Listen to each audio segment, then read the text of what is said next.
to continue with the switching modulators, there is another waveform that is easy to multiply with in practice. The other waveform is a periodic, again rectangular, but it goes as 1 and -1 instead of 1 and 0. So this is the waveform, the second waveform that we are going to consider for multiplication with m of t. Let's call it again x of t. And this waveform goes as 1 and -1. We studied this waveform before in Fourier series, and the Fourier series for it was 4 over pi multiplied by cosine omega ct minus 1 over 3 cosine 3 omega ct plus 1 over 5 cosine 5 omega ct, and so on. That was the Fourier series for this waveform.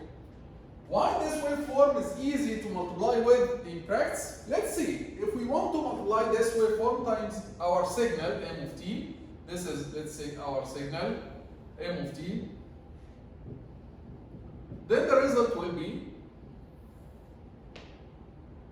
of course we are talking about time domain, so the result will be, in this interval, our signal m of t will be multiplied by 1. So our signal is going to pass as it is.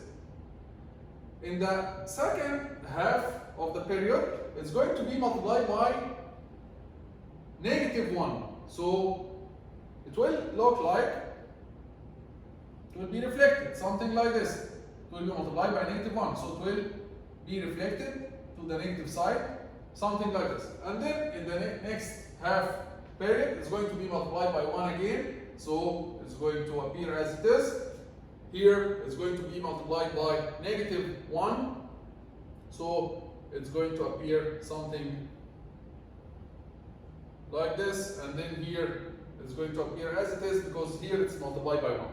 So basically, the result of the multiplication is that for half of the period, the signal will appear as it is. For the other half, it will be multiplied by -1, it will be reversed, right? So this is basically similar to switching operation, but instead of passing the signal and not passing the signal, we need the signal to pass in both cases, one time in the regular direction and the other time to reverse it and pass it. So we reverse it in both halves of that period, we are going to pass the signal, but one time in one half of the period, we are going to pass the signal as it is, the other half we are going to reverse. How do we implement this in practice? Why this is easy to implement? This is easy to implement because there is a circuit that is very easy with very cheap components that can be used to implement this. The circuit basically is, or consists of, center tap transformer, and from the other side center tap transformer. Don't worry, it looks complicated, but it's very easy to understand. Okay.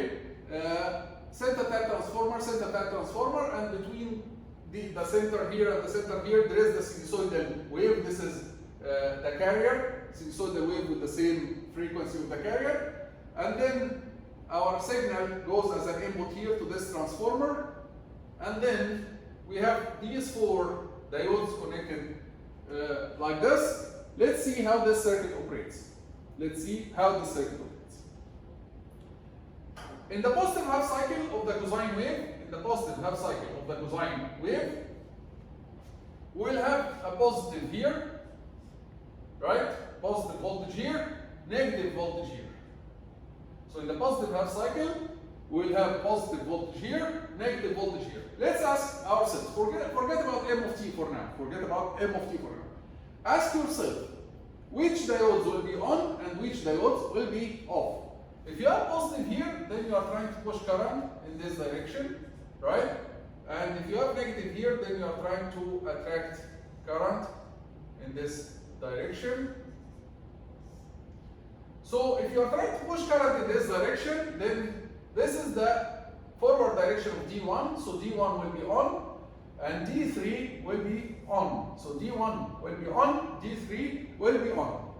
D4, you are trying to push current in the opposite direction, in the reverse direction of D4, and here you are trying to push current in the reverse direction of D2, so D2 and D4 will be off.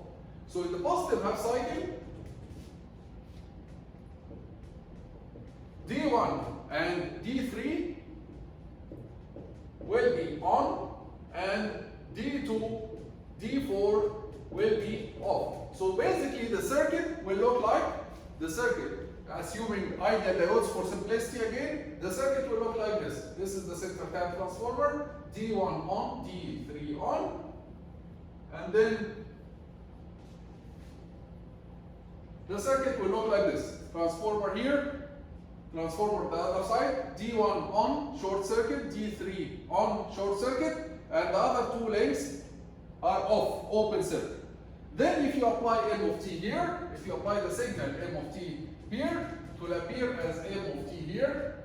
We are using here 1-to-1 transformer, ratio 1-to-1, and the other side also is ratio 1-to-1. So if you apply M of t here, it will appear as M of t here. And since we have a short circuit, it will appear here as M of t. And then for this transformer, you will get M of t at the other side. So you will get M of t and the out.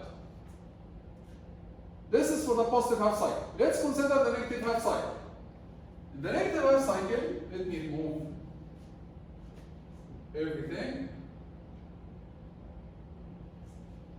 In the negative half cycle of the sinusoidal wave, we are going to have a negative here and positive here. Since you have a negative here and positive here, you are trying to attract current in this direction. Because of the negative, you are trying to push current in this direction because of the positive. So which diodes will be on, which diodes will be off? D1, you are trying to push current in the reverse direction of D1, you are trying to push current in the reverse direction of D3. So D1 and D3 will be off for sure, open circuit.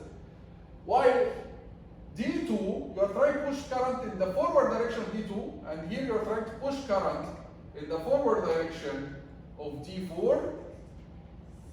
So D2 and D4 will be on. So the circuit will look like this. In the negative half cycle, the circuit will look like this. D1 and D3 are open circuit, while D2 and D4 are on, short circuit. So the circuit will look like this. Now if you apply M of t, if you apply the signal M of t, then it will appear here as M of t, and then the two terminals are going to be reversed. So the voltage here will be, if you write the positive up and negative down, it will be negative M of t, right? And then at the other side, since we have 1-to-1 ratio transformer, the other side you will get negative M of t. So for half of the period, for the positive half cycle, you will get M of t at the out. For the other half of that period, you will get negative M of t at the out. And then we apply a bandpass filter for the same reason that we discussed before. Okay, we'll see this now. But this is the basic idea of passing the signal. This is the basic idea of passing the signal as it is for half of the period, and we reverse it at the other half. For half of the period, we pass M of t. For the other half, we pass negative M of t. This is effectively as if we are multiplying M of t times this signal. As if we are multiplying M of t times 1 for half of the period times negative 1 for the other half, right? So effectively, this circuit, this switching operation, it's effectively as if we are multiplying M of t times x of t. So it's going to give us 4 over pi M of t cosine omega ct minus 4 over 3 pi M of t cosine 3 omega ct, and then we continue with the other terms, 4 over 5 pi M of t cosine 5 omega ct, and so on.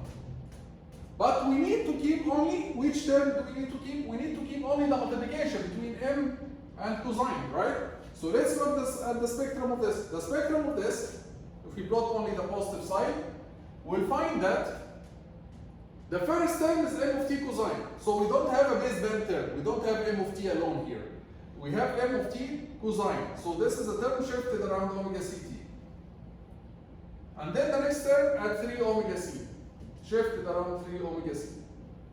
the next term at 5 omega c,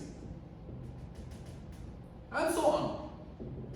We don't have a base band term. So in order to keep this term and remove all other terms, what we can do is we use a bandpass filter. Again, we use a bandpass filter that is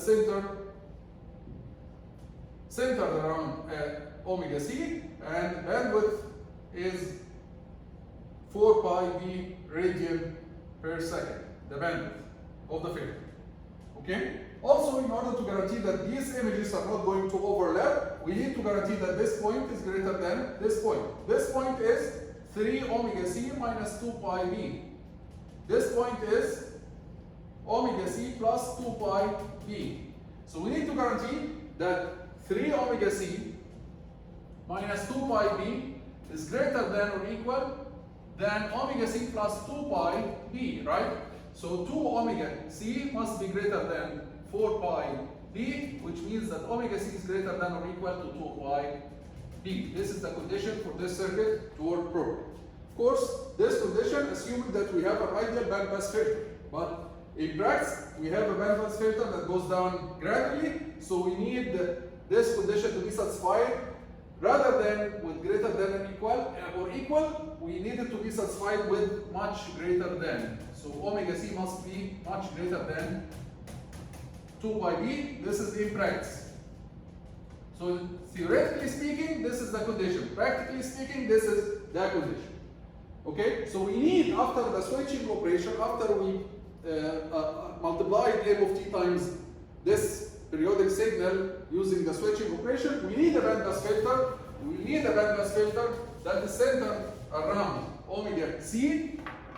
We need a bandpass filter centered around omega c with bandwidth equals to 4 pi b radian per second. And this is how we implement the switching modulators using this waveform. This circuit is called the ring modulator. We call this circuit the ring modulator. So the ring modulator is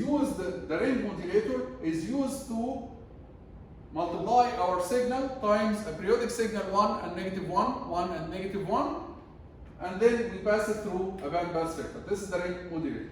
The bridge modulator, which we discussed in the previous video, it multiplies our signal times 1, 0, 1, 0, and then we pass through a bandpass filter. And we have, for the bridge modulator, we have shunt bridge diode modulator, or we have series bridge diode modulator.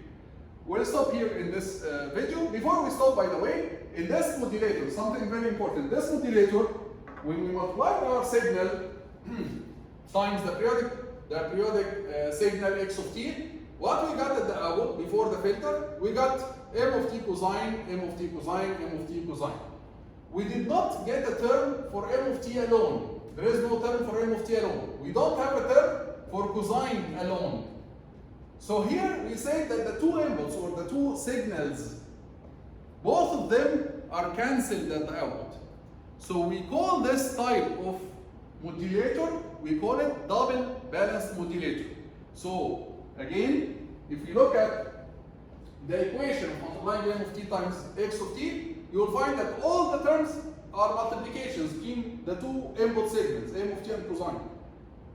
There is no term for m of t alone, no term for cosine alone. So we say that this is a double balanced modulator because both inputs were cancelled at the output. So this modulator is called double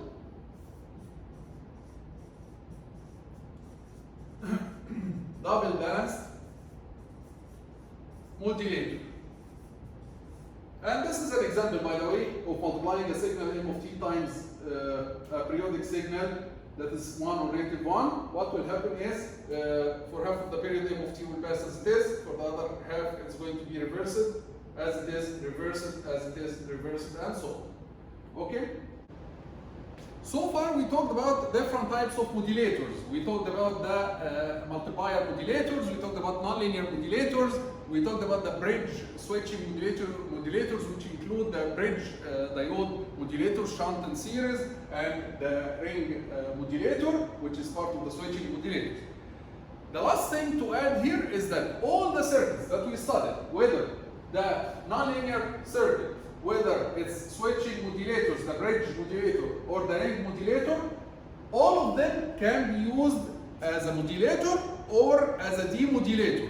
So we can use the same circuits exactly in the modulator or at the demodulator. The only difference is in the modulator, you are multiplying m of t times cosine, right? Because you want to obtain, you multiply m of t. Let me use another pen. So you multiply m of t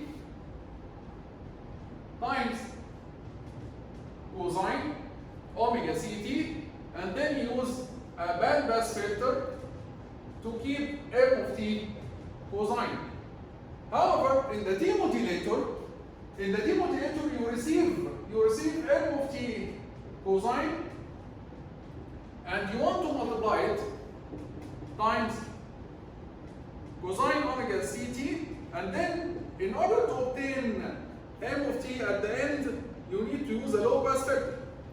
So the difference between using the circuits, these circuits, all of them, the difference between using these circuits at the modulator and at the demodulator is, instead of using a bandpass filter, we use a low pass filter. And instead of the input signal being m of t, it will be m of t cosine omega ct. So for example, here instead of having m of t as an input and cosine as the other input, and use a bandpass filter, in the demodulator, you have m of t cosine omega ct, you have cosine omega ct here, so the two inputs are m of t cosine and cosine. So the input here, m of t cosine omega ct, and the other input is cosine omega ct, and then at the end, instead of using a bandpass filter, use a low pass filter. Same thing for the bridge, the diode bridge switch. Instead of having m of t here, it will be m of t cosine omega ct, and then instead of the bandpass filter, it will be a low pass filter. This is if you use the same circuit at the demodulator. Same thing for the nonlinear modulator. Here, instead of m of t, it will be m of t cosine omega ct. It will be m of t cosine omega ct. Okay, we write it. So here it will be m of t cosine omega ct. This is at the demodulator, and there instead of the bandpass filter, it will be a low pass filter to pass m of t at the end. Okay, so these are the only differences between using these circuits at the modulator or at the demodulator, at the transmitter or at the receiver. Okay, I hope this is clear. We'll see you in the next video.